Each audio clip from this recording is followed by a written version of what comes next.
new council member.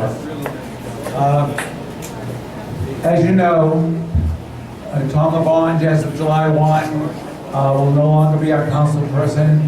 Either one of the two candidates here tonight, one of these people will be your new council member for up to 12 years.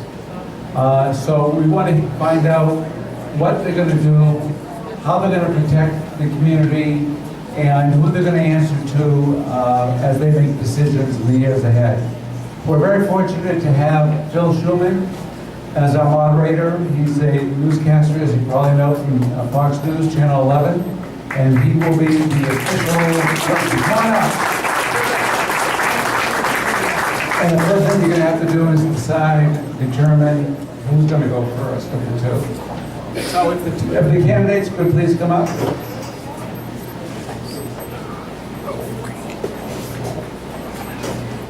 Okay, so this is the game plan. It's going to be an opening statement, 2 minutes each. We have a timer. Then I'm going to get to talk to the candidates, ask them questions for about 20 minutes or so. Hopefully we'll get a good dialogue going. Then we're going to do something a little bit different. Each candidate will get to ask the other candidate a couple of questions, short answers. And then we'll get to questions from the audience that I know a lot of you have submitted. Matt's going through them now. And then we have closing statements. So that should take about 4 hours. And we'll be home. About 5 people, when I walked in the door, said, please make sure they answer the questions and follow up. So I'm telling you right now, answer the questions, please. I know you've done one or two of these before. Any questions before we start? So the goal is, if you're undecided, when you leave here tonight, you'll be much closer to making a decision. If you're already decided, maybe someone will change your mind. But thank you all for being here and thanks for voting. We'll just go in alphabetical order to start. How would you, Carol, can I call you Carolyn and David? All right. Does she have a mic, Matt? Or yes, I'm sorry. Okay. So you check your own microphone. Let me just start off with something basic. How would you define or describe Sherman Oaks as a community? Sherman Oaks is a smart, engaged, neighborhood-oriented community that loves the city of Los Angeles, gets involved, pitches in, throws great block parties, shows up even on tax day at SOHA meetings, and really cares about Sherman Oaks. And it's a wonderful, wonderful community. It's a warm, menschy community. All right, David, what's your sense of Sherman Oaks? We don't even get an intro, but you can introduce yourself if you'd like. Well, sure. sure. We're going to do the opening statement right after this. Well, when I think of Sherman Oaks, I think of SOHA. Sherman Oaks is a very strong community, a very tight-knit, strong community, and that's exactly what SOHA is. And it's also a community that's in the fringes. Even though you are so big, even though you are so active and organized, you are often the stepchild, often the little brother in the corner. And I'm running to make sure we change that and not marginalize you, and make sure Sherman Oaks comes up front and center.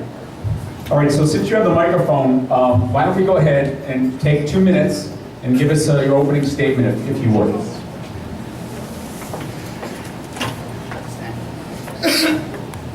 Good evening, everybody. My name is David Rue. I'm running to be your candidate for Los Angeles City Council. I immigrated to this country when I was 6 years old, and I grew up in the neighborhoods a little south of here. Went to all the public schools, John Burroughs Junior High, Francisco Bravo Medical Magnet, UCLA, and I'm a proud product of our public schools. I'm a proud product of our public services. I participated in the lunch ticket program. At one time my family was even on food stamps. I was able to go to college with Cal Grant, Stafford loans, which is why when I graduated from UCLA, I wanted to give back. And for the first 3 years, I worked in local and international advocacy nonprofits. Then I worked 6 years with LA County Supervisor Yvonne Brathwaite Burke. Then when she retired, I worked for 6 years for the second largest mental health hospital in LA County, the largest mental health hospital being our jail system, in South LA, serving the most underserved communities. Yes, I grew up on the other side of the hill. But there's two things I want you to know. Throughout this campaign, I knocked on over 5,000 doors. And you know, people, when they see the map and they said, how in the world are we connected with Los Feliz? What do we have in common with Miracle Mile? Guess what? You guys have more in common than you know. As you asked Phil, you said, what do you think about Sherman Oaks? Strong communities. Los Feliz, strong communities. Hancock Park, Toluca Lake, Miracle Mile, all strong communities, and you guys have all the same concerns.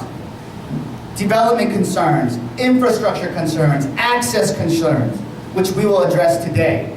So, and I want you to know, as I said earlier, I will make sure you are not marginalized. Thank you.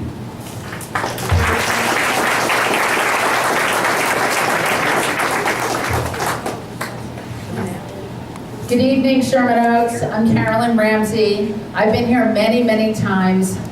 I was a community leader. I am the community candidate in this race. You know, I was president of my neighborhood association, much like Richard Close. And Councilmember LaBonge offered me a job because we had real accomplishments on the ground that made our neighborhood safer. So I worked for him for 8 years. I rolled up my sleeves, went to City Hall to deliver for the communities of the 4th District. When Sherman Oaks became part of the 4th District, we felt as though the Valley had not gotten its fair share, and so we went about bringing as many services as we could. We made a $2.6 million investment in Van Nuys Sherman Oaks Park that I worked with Jeffrey Hartsoe on. We got streets resurfaced, Ventura Boulevard, Van Nuys Boulevard, Woodman, and many of the neighborhood streets. And we are committed to improving Sherman Oaks. I'm committed to Sherman Oaks. My top priorities as a council member are 1, to protect the fabulous neighborhoods of the 4th District, protect them from overdevelopment, crime, and traffic. 2, we have to fix our infrastructure. My initiative is a holistic infrastructure upgrade. So if we come into your neighborhood to fix your street, let's fix the water infrastructure too, and build out the green infrastructure we need to carry our city forward into the 21st century. To pay for this, I have an initiative called the Hollywood Innovation Zone, because we need to build our economy in Los Angeles. This will be up here, you can look at it at any time. But I'm bringing tech startups to work with movie companies to innovate new, clean, creative jobs to anchor our economy going forward. We have a great, homegrown, clean economy here in Los Angeles. I would be honored to get your vote on May 19th. Carolyn Ramsey, thank you. Okay, the folks that are in the back, if you want, there are some extra chairs up here if you want them. So let me start with Carolyn then. Your background at City Hall might be considered an asset by some, a liability by others. So what is it that you know about how to get things done, having worked at City Hall, that David wouldn't understand? City Hall is, the city of Los Angeles, with 3.8 million people, is a very complex city. So it took me a while to figure out all the departments and how things worked.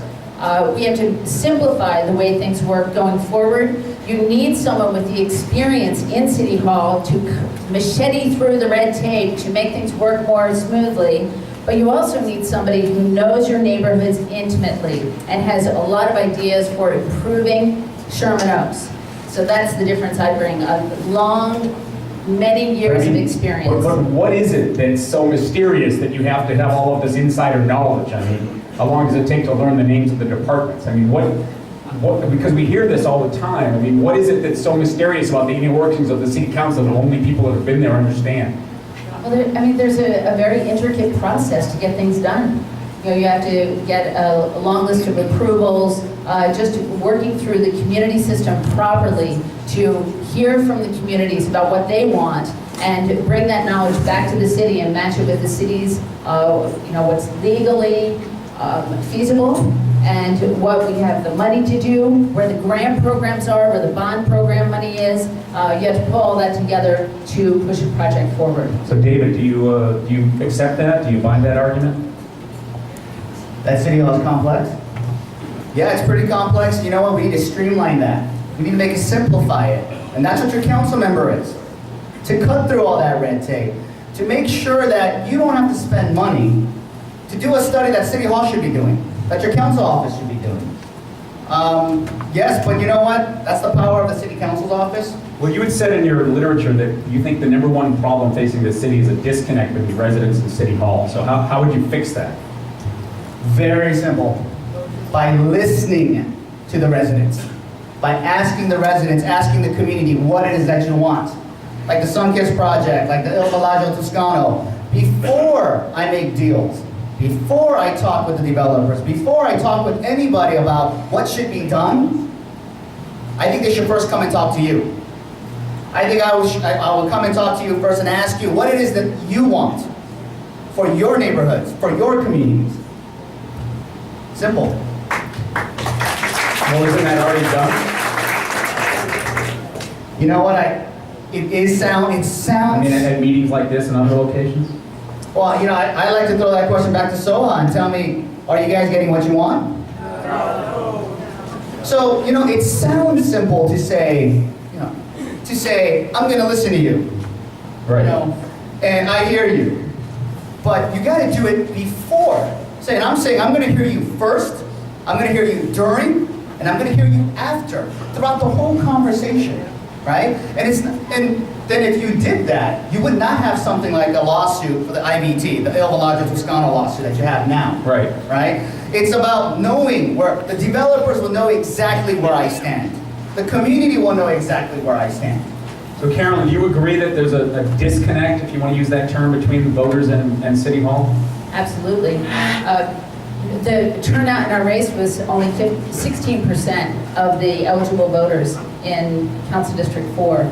So we want to have a conversation with you. I've been at this SOHA meeting almost every month for the past 3 years. And I do listen to you, and I have been working with you to make improvements, actual improvements on the ground in Sherman Oaks. So how would you be different from Councilman LaBonge? The main thing is, I'm my own person. I have been working with Councilmember LaBonge for many years, but my priorities are about, as I said, on-the-ground solutions, finding the money to make things happen in Sherman Oaks, and also to not only listen to the community, but hold developers accountable to... But how do you do that? You make them do a lot of community meetings, and one thing that I'm going to do is have developers tell us what is allowable on their lot before they tell us what they want to build. But I mean, we have like, you mentioned the Sunkist project and the IBT project are going forward, have gone through the process, and nobody here seems to be in favor of it. Well, I mean, I know that might be an oversimplification, but well, they're not. So how does that happen? The IBT project, well, first of all, the Sunkist project is being aired by the community right now, and there are people in this room who are leading the process of working with them on that project and looking at it and bringing in community members. In fact, I'm going out to the neighbors in Fashion Square and saying to them, please participate in this process, because this is your opportunity to get what you want and to get your voice heard and let us know how you feel about that project. That's what I'm committed to. What about the IBT? The IBT is in litigation right now, so What's IBT? What is that? That's the project by the Sherman Oaks Il Galleria. Villaggio Toscano.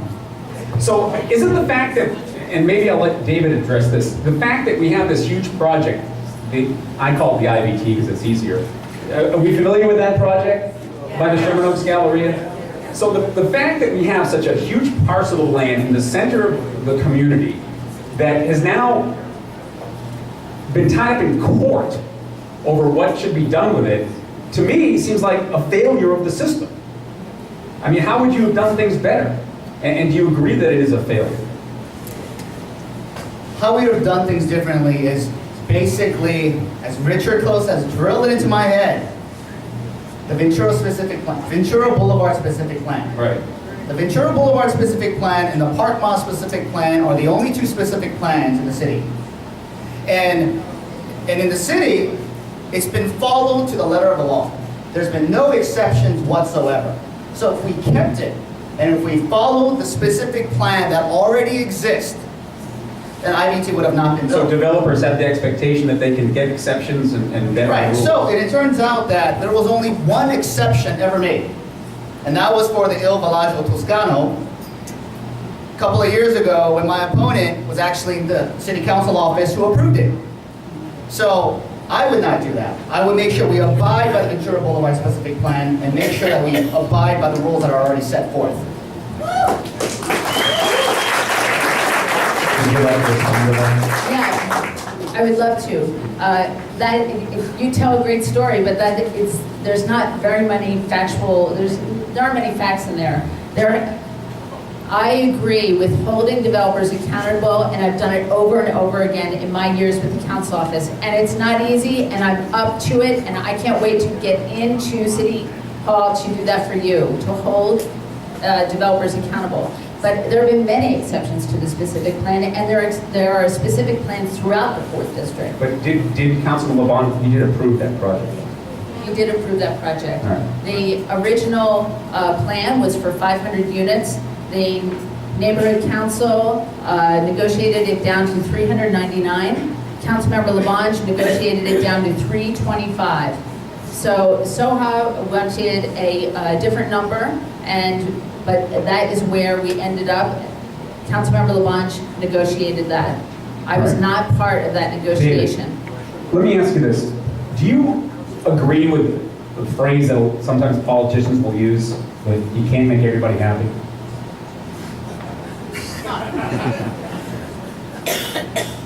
I agree with that. I give you that. This is not an easy job. You're not going to make everybody happy. But the rules are the rules.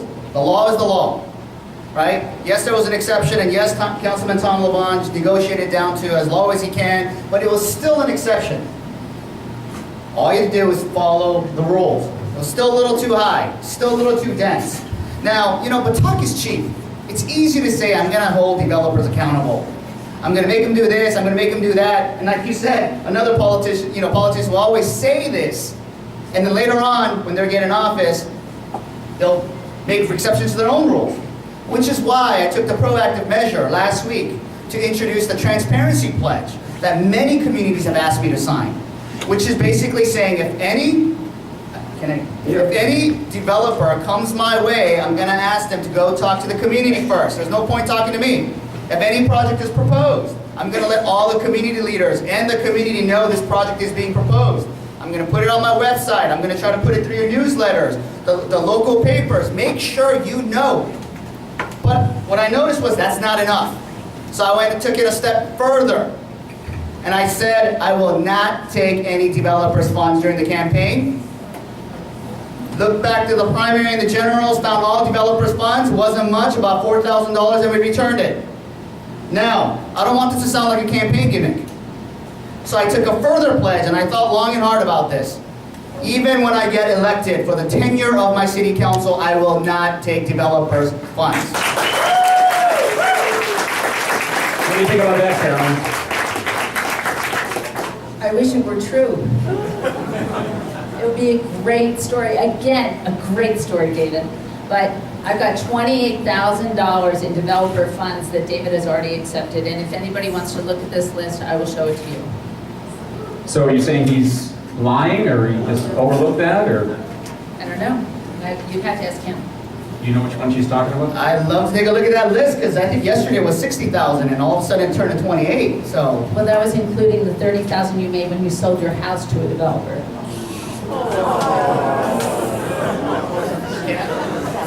I mean, is that something you want to get into, or? No.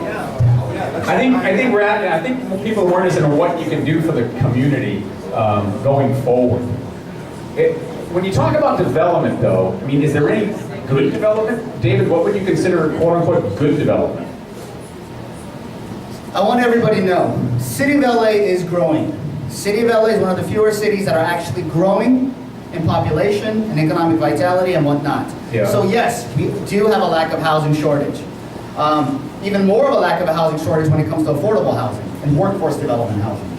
So yes, we do need to grow. However, it needs to be appropriate. It needs to be properly, it needs to preserve, we need to have development, but we still have neighborhood concerns and neighborhood preservation protected. Well, I mean, there's a difference between residential development and commercial development, isn't there? No, I'm talking about residential development as well. I mean, someplace like downtown LA is where development should occur. Not in your backyard, not in your neighborhoods with these big mansionization, right? Or multi-sub-block divisions in the hills, or IVT or Sunkiss. We can't just grow for the sake of growing. It needs to be appropriate, neighborhood appropriate. Because in many cases, the developments can't support the infrastructure that exists. And when I say infrastructure, I don't just mean traffic and roads. I mean water, electricity. I mean, some houses, they have to get new transformers installed, right? Schools, right? And everything else that goes with it. Carolyn, what would you consider a quote-unquote good development, if there is such a thing? I think senior housing and affordable housing are both things that we need in Los Angeles for sure. We have some excellent senior and affordable housing developers who are working in the 4th District now. And I was involved in 3 projects while I was on the council staff to build homeless housing in the 4th District. And we converted Vice motels into homeless housing, and it actually improved the neighborhood. So that is the type of development that we need. Which ones were those? I'm sorry? Where were those? Step Up on Vine Street, Michael's Village on Sunset, and the Our Lady, sorry, I'm blanking on the name. They're in Hollywood. Judy Bond, Sister Judy Bond's project on Alexandria House. Who do you admire in the political world, and why? Yeah. I admire a lot of people. I admire people who are serving at their in local office. I admire Tamar. I admire a lot of folks in this room who step up. Because they have the qualities of what? Because they're stepping into their communities, stepping up for their communities, and just to try to make them better. What about you, Dave? You know, this was actually one of the questions that were asked on one of our many questionnaires. Of course, Robert FK, JFK, the usual. But there are 2 people that I really want to emulate in office. And it's a debate, I wish I could fuse them together. That's Treasurer John Chung. John Chang, I don't know if you guys know him. He is one of the most humblest guys out there. He is one of the highest ranking elected officials. But if he came in this room, you wouldn't even know, because he would just be sitting next to you, answering your questions. I mean, like your neighbor.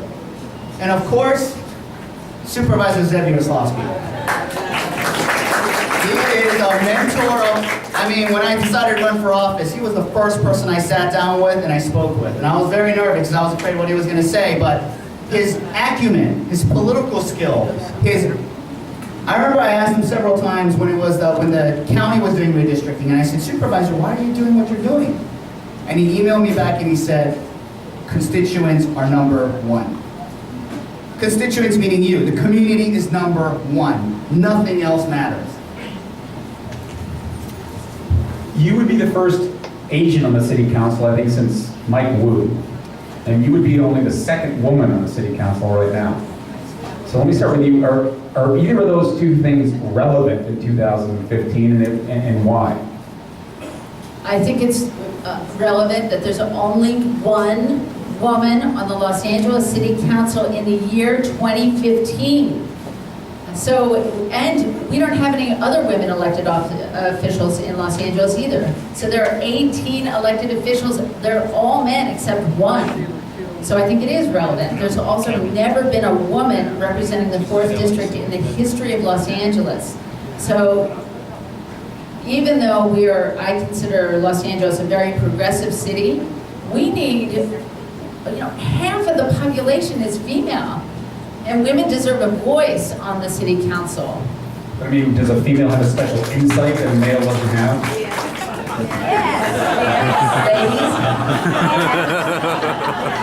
No, I mean, you could argue, like, what difference does it make? You're a council person, you're a council person. I think that, okay, this is going to be, Come on, go for it. Okay, I think women look at issues more holistically. I think that women consider, I have 2 children. When my kids were young, it really sensitized me to the needs of people who took a longer time to get anything done or to get anywhere. Pushing a stroller is like pushing a wheelchair. All you just become much more sensitive to all people in life when you are dealing with children. I got to know the city better when I had my children because I spent time in parks, and that really attuned me to the city as a whole and who is in Los Angeles and what this community really is like. And that's an experience I really appreciate and treasure. Okay, I give that answer about a C, but we're going to go on to David. Is it important? Is your heritage important and relevant to this election? Well, let me first answer. I was raised by my grandmother and my mother, and I was taught that yes, women have a different perspective, and yes, they have a different and unique perspective. But I think that's what the question is really about. It is very relevant right now in 2015. In a diverse city like ours, like Los Angeles, that celebrates diversity and we have strength in diversity, it's a travesty, it's an embarrassment that we only have 1 woman on the city council. And, not even have 0 Asian Americans, but in the entire 233-year history of the city of Los Angeles, the city of LA has the largest population of Asian Americans, but has only had 1 elected ever. So if we celebrate diversity, we should really embrace it and learn from our differences and see how we could grow. And and I'm just going to throw it out there. Yes, it does, at least in my campaign, it has helped me tremendously. I won't lie. And I know a question's going to... In what way? And I know a question's going to come up later. Yes, there is an excitement in the Asian American community. Yes, I am Asian American and I am of Korean American descent. And not only has there never been only 1 Asian American ever, I would be the first Korean American ever elected. I embrace that. And there's a lot of tremendous excitement throughout not just the city of LA, but California and nationwide for diversity to happen in LA. So yes, I'm getting a lot of contributions from lots of Asian Americans who are all citizens, who are all your neighbors, who are all our friends. So there's all this talk about in-district, out-of-district money, but I'm telling you, the money that I'm getting has no interest, no conditions tied to it. All they want is change. All they want is for me to win and show the city of LA what we can achieve. I get the feeling you guys haven't really come to like each other very much. I don't feel I mean, is that. that fair or is that not fair? No, I actually No. was elected. No, I think the 14 of us, and I think Wally Knox, one of the other candidates in the race, said it best. I mean, it could have gotten really ugly. Yeah. But the 14 of us, we became very good friends. Joan is a personal dear friend. I love her to death. I even said if I didn't make it, I would vote for her. I said it. Jay Bieber, dear friend over there in the back too. We all got to, even Mr. Schaefer. Even Mr. Schaefer? Yeah, even Mr. Schaefer. He's a great guy. If you get to know He's him. funny. He's funny. All right, so we talk about traffic. That's a good one, right? Even just driving down Ventura Boulevard, any of the streets. So every candidate in every district talks about traffic. There's no easy answers. You're not going to make people disappear. You're not going to make people most of us get out of our cars. So, I mean, what are your ideas, practical ideas for moving people around better? Yeah, you know, it's a big situation. It's the usual answer, of course. We need to invest in all our major infrastructure, right? Subways, rail, buses. That's a given. If we don't do that, traffic's only going to get worse. And if we do that, we maintain it at the current level. So, but what we need to focus on is the first and the last mile. I'm sure you guys heard about this a lot. It's about integrating all our traffic systems, right? The mayor's coming up with all these innovative ideas about bike rentals, smart car rentals, integrating Uber, taxi cab services, having Uber shuttles, Uber van pools, I mean, you name it. So it's about making sure that in order to use these bigger transit infrastructure systems, that we make it easy as possible for you to get there, right? So, and it's not like if you rent the smart car here, you don't have to return it to the same spot, you return it to another spot, so it's more user-friendly. Right? But we all have cars. We're not going to be renting another car. Well, but the thing is, if you have a car and you go to the metro station, you have nowhere to park. Right. So why would you want to go? Right? I mean, you probably have, and I heard this story many times from you. You go, it's faster to fight the hour-long traffic to get to LA than fight looking for parking in that parking lot for 30 minutes. So why don't you put a bigger parking lot? Well, that's part of the solution as well, right? You know, transit-oriented development doesn't mean that just because you build bicycle racks, people are going to all of a sudden say, oh my gosh, there's a bicycle rack, I'm selling my car. Right? It's about integrating it together. And it's about... I still don't understand how what you're saying will help me get from, say, Sherman Oaks to West LA fast. So for specific fixes, right? So these are the long-term fixes. Long-term is the bigger one. Mid-term fixes are the ones we talked about, first and the last mile. But immediate short-term fixes that we could do right away, come July 1st, start implementing, is the things that you guys told me. We need to have more capacity in existing roads to keep people off the side streets, right? So, for example, we got to have better signal timing at Beverly Glen and Woodcliff. Fixed choke points, like the major one, Beverly Glen and Mulholland, right? If you put in an extra right turn, not an extra right turn, just extend the right turn lane, right? All right? So people could go. I mean, other things like possibility, just a thought, reversal lanes in Sepulveda, right? To go with rush hour. Right. I mean, there's all these things that we could, that I won't take the credit for it, what I heard from you guys. All right, Carolyn, what are your thoughts on the traffic situation and some specific, maybe, fixes? So I'll tell my Ron Ziff story again. He came to our office and said, why doesn't Metro add an extra line over the hill from Sherman Oaks to the west side? So we brought Metro in, and he laid out his plan, and Metro said, okay, we'll do it. And about 6 months ago, they started a second bus route from Sherman Oaks to the west side, and it goes deeper into the west side to connect people to jobs in Century City and other parts of the west side. Does anybody here ride a bus? In New York. Yes. Here. Here. We got a good system going down Ventura. So that's a good specific remedy. So I talked to Ron the other day. I said, how's it working? And he said, not enough people are using it. So let's leaflet all the people who are lined up on Sepulveda and let them know that they could get on the bus instead. So I've been. But how do you get from the destination of the bus to your final to the end spot where you get dropped off to, say, your office or wherever you're going? Well, that was the idea of having more stops on the west side so that we can connect people in Sherman Oaks to actual offices on the west side besides UCLA.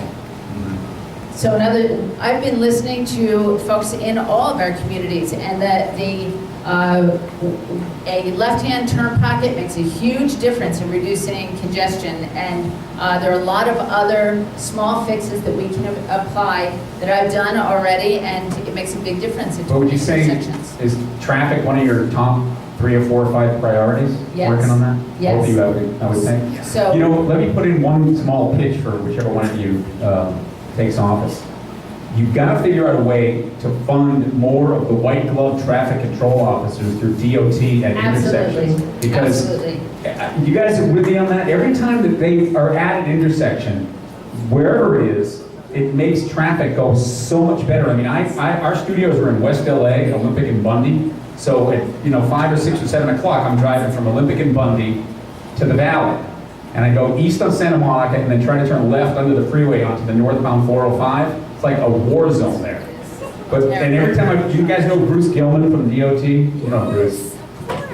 There's this whole complicated formula about, well, Caltrans is funding them because of the freeway. They claim they don't have money for the white glove traffic control officers. Let's get more of those guys. That's a short-term, easy fix, right? Yeah, I've got another one too.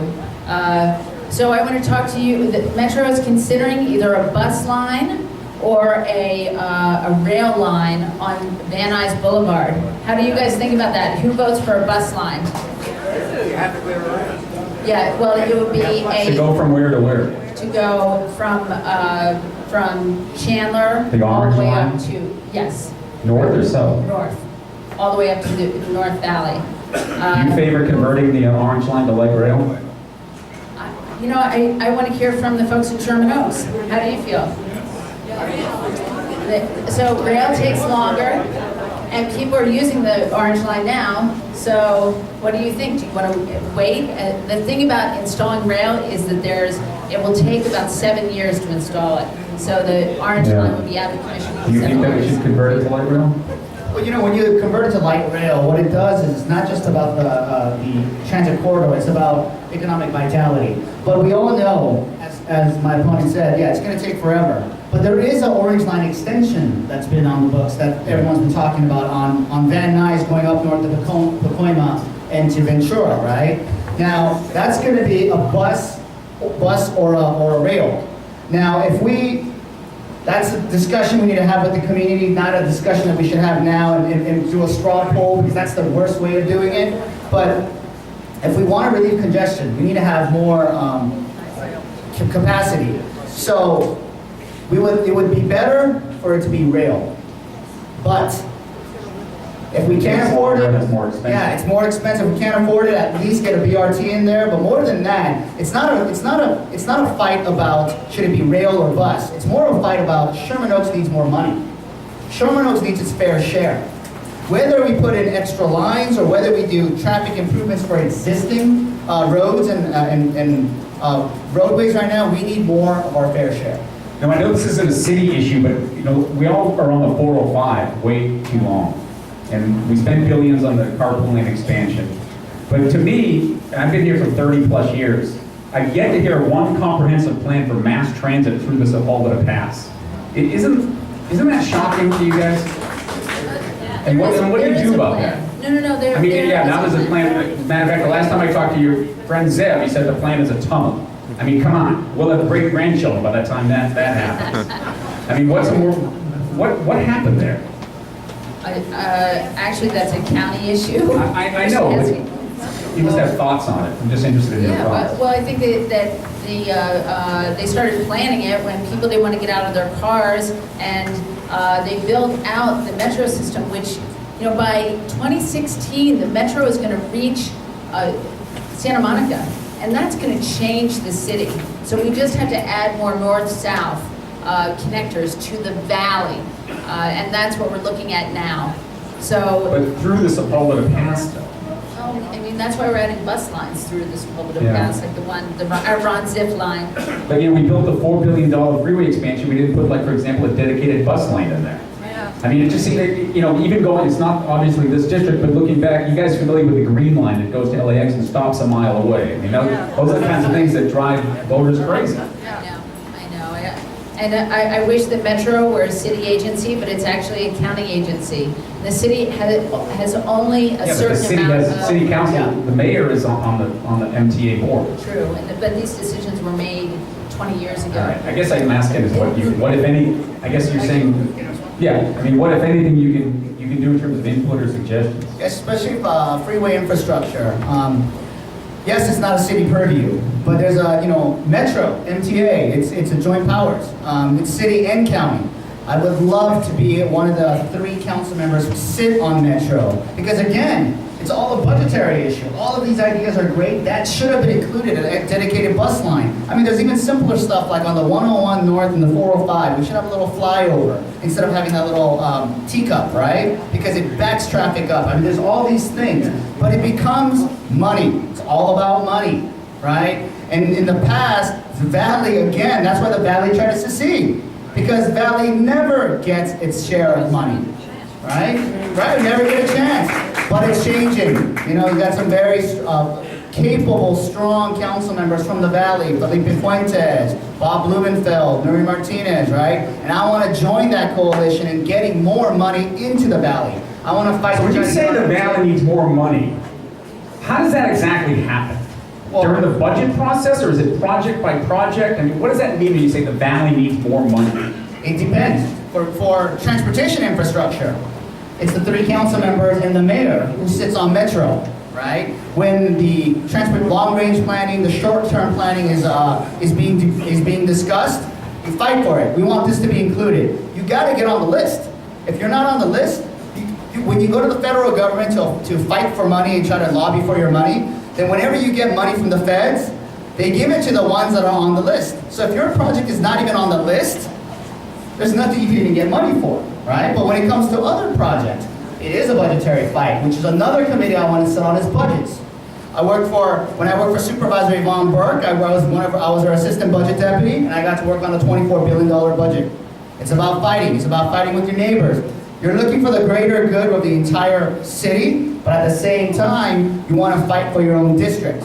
And you got to come up with the good reasons why you need that money. You got to... All right, hold that thought. So, David, while you were at the county, how come you didn't get more money for Sherman Oaks transit? I could answer that because I didn't represent Sherman Oaks. All right, you guys are going to get to ask each other Yvonne Burke questions. and So, in terms of developing consensus for transit, what our office did was work with the state legislators and the Congress folks, Brad Sherman's office, to develop consensus for money for this East Valley Transit Corridor, which is what I was talking about on Van Nuys Boulevard. So that's what has to happen. You have to bring together all levels of government and the residents of a district to agree on what the transit plan is. So the money is being allocated for this transit corridor along Van Nuys Boulevard. It's up to you to decide whether you want bus or light rail. All right, so we want to keep moving along because we have a lot of questions from the audience, but you've done so many of these candidates forums before the initial election and since. I'll ask each of you, is there a question that you've never been asked that you wish someone had asked that we're missing? No? Okay. If you don't have one, that's fine. I mean, because I'm sure you've been asked everything, but I'm just wondering if sometimes you come away from these things and you know, God, nobody asked me about this, and this is really an important issue. So if you think it, we can bring it up. Matt, do we want to go into some of the questions from the audience now? Sure, yeah. Questions? Are they going to do their questions first? Oh, okay. Okay, sorry, we're going to do your... So each of you get to ask 2 questions of the other. Now, if you can, the question should be like 30, 45 seconds, and then about a minute and a half to answer the question. So, how about David, you go first. Okay. Both my questions for my opponent tonight is going to have to do with accountability and transparency. My first question is about transparency. There are only 2 specific plans in all of Los Angeles: the Park Mile Plan in Hancock Park, the Ventura Boulevard specific plan, which includes Sherman Oaks. Now, there has been never any exception granted to these plans until the Il Villaggio Toscano. I know we talked about it briefly, but I want to give you some time to answer. The developer exceptions to the rule were granted while you were working in Councilmember Tom LaBonge's office, while you were overseeing Sherman Oaks. Can you please be transparent and explain why you chose to put the developer's interest above the community's interest? Okay.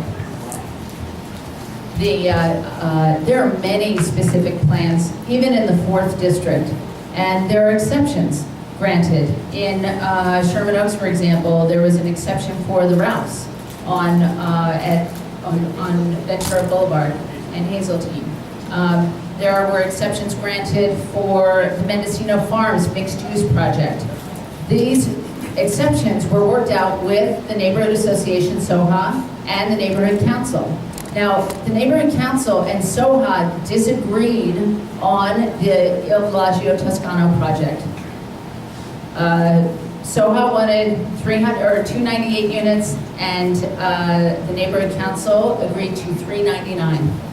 So Councilmember Labange negotiated down to 325 units, and also many, many traffic mitigations that the neighbors, the immediate neighbors wanted. That was the agreement, and some folks were unhappy about it, but it was far less dense, far more well-designed, and also offered many more community amenities like ground floor retail and a nice plaza on the front of the project. So that was the final agreement that was approved by the city council. You know, I worked for Councilmember Labange, and he has been my mentor, but I'm not him, and I was not involved in that negotiation. I was the chief of staff. There was a planning deputy, and the planning staff worked with him on that. That was the story. Next question. What, 2 in a row? You want to do 2 in a row? You want to do 1? Sure, 2 in a row. Oh, okay. All right, so now you get a chance to ask David a question. So, David, you serve on the Mid-City, Wilshire Center Koreatown Neighborhood Council, and which is almost entirely outside the 4th District. But in the last year, you've only attended 3 meetings. How come? Yes, so I've served on the neighborhood council, Wilshire Center Koreatown Neighborhood Council for several years. Half of which it used to be within City 4 District before it got redistricted out. And yes, for the past several meetings, I have not been able to attend ever since I started my candidacy, running for office. A lot of the meeting times coincided with a lot of the neighborhood council meetings that I had to attend throughout the district, as well as, meeting with community members and community groups knocking on over 5,000 doors. So I was not able to be as active in my community neighborhood council, but I made sure that whenever a development project came, they called me and I made sure to go and vote no. Okay. Oh, my question. Your question, Carolyn. I guess earlier, the talking with the community didn't work out that well, because now there's a lawsuit for the Il Villaggio Toscano, and an exception was still granted. But my second question has to do with accountability. During our last 2 debates, and now this 3rd debate, you've taken the opportunity to publicly distance yourself from your former boss, Councilmember Tom Labange, dodging responsibility for the many decisions you've made many of the decisions made under your watch that the community is not happy about. Yet, when it's convenient, you have fully stood by the actions performed during your tenure in his office. What actions and decisions should the residents of the district hold you accountable for as Labange's former chief of staff?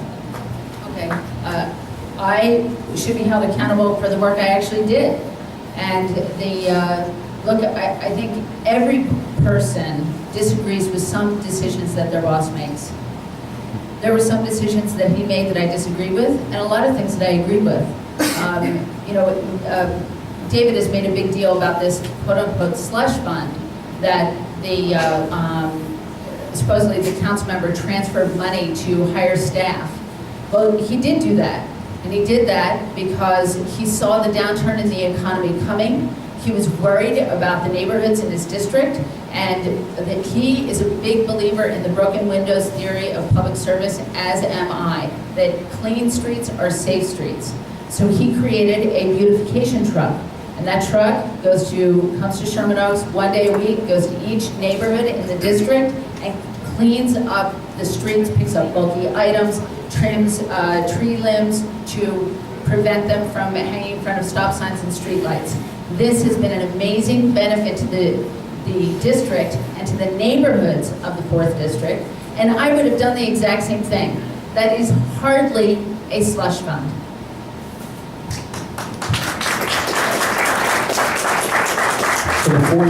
So you want to be held accountable for the things that you've done. Do you want to list a couple of those?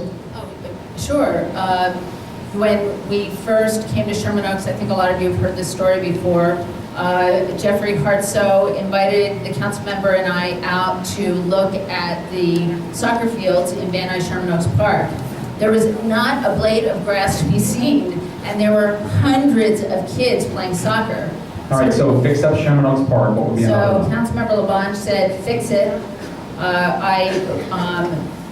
The developers of an IMT project wanted to use their park fees to basically landscape the land in front of their project. And I said, no, we need this money for soccer fields. So we are now building the premier soccer complex in the city of Los Angeles here in Sherman Oaks. I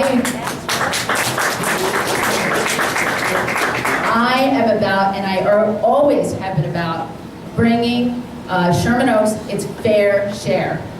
All right, I think it's your turn to ask David your second question, Okay. if you want. Yeah, I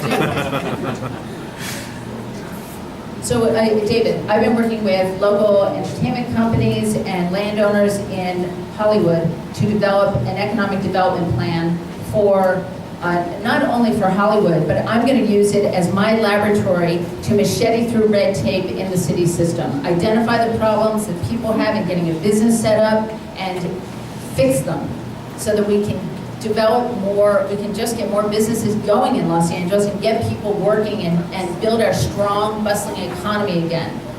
What is your economic development plan? Wow, thank you for this question. I never get to talk about this as much as I want to. One of the main things I want to do after your issues are addressed, right? One of the main things I want to do is jobs development. And the whole sense of the word. Creating, and it includes creating a stronger economy, right? I don't even want to tell you about the lack of, the fact that we're not even taking advantage of our geographic proximity to the world, right? And all of our natural resources that we have, a highly educated community. 40% of all imports to the United States come through LA. 70% of all imports from Asia come through LA. I mean, there are tons of companies who want to come here and invest. But before we even go outside our country or to our neighboring cities, I want to help the businesses in our own city. We got to make City Hall friendly. See, I know there's a lot of business owners here, and it's hard enough in this economy to grow your business.